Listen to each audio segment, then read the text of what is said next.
Giovanni Folladore è stato riconfermato alla guida dell'esercito di volontari trevigiani marchiati Pro Loco. A decidere il nuovo consiglio di amministrazione, eletto all'unanimità dalla consueta assemblea annuale, che ha prima rinnovato il consiglio in carica per i prossimi 4 anni e ha poi confermato la rappresentanza. È stata un'assemblea anche bella, importante, partecipata, non solo per l'elezione ma anche per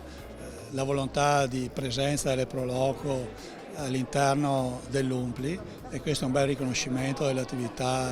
dell'UNPLI, perché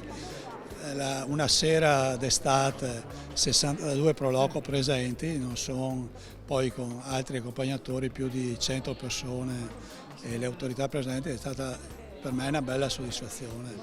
E poi anche il fatto che tutto quello che abbiamo approvato all'unanimità è un bel segnale di forza, di unità, di impegno e di voglia di andare avanti da parte delle Pro Loco. Consegnati durante l'assemblea anche numerosi riconoscimenti che sottolineano l'importanza del contributo profuso nel territorio dalle stesse Pro Loco. Presente per l'occasione anche l'assessore Federico Caner, con il quale le Pro Loco hanno mantenuto un dialogo costante anche durante il lockdown. Le Pro Loco sono una colonna portante legata a iniziative soprattutto di tipo enogastronomico, però le Pro Loco non fanno soltanto questo. Le Pro Loco sono un braccio operativo importante per la regione per gestire tantissimi progetti, tutto per dimostrare che insieme questo mondo offre dei servizi non solo al turista ma anche ai cittadini veneti italiani che desiderano recarsi nella nostra regione. Tra i temi toccati anche l'emergenza Covid-19, che ha travolto e arrestato il mondo del volontariato con forti ricadute su tutte le iniziative provinciali. Una sfida nella sfida per il mondo dell'associazionismo trevigiano, sostenuto però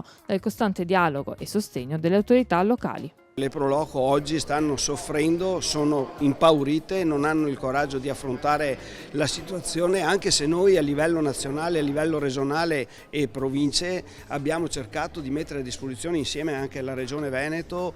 quei suggerimenti, quelle linee guida che possono essere semplificative ma che purtroppo oggi condizionano ancora, perché se noi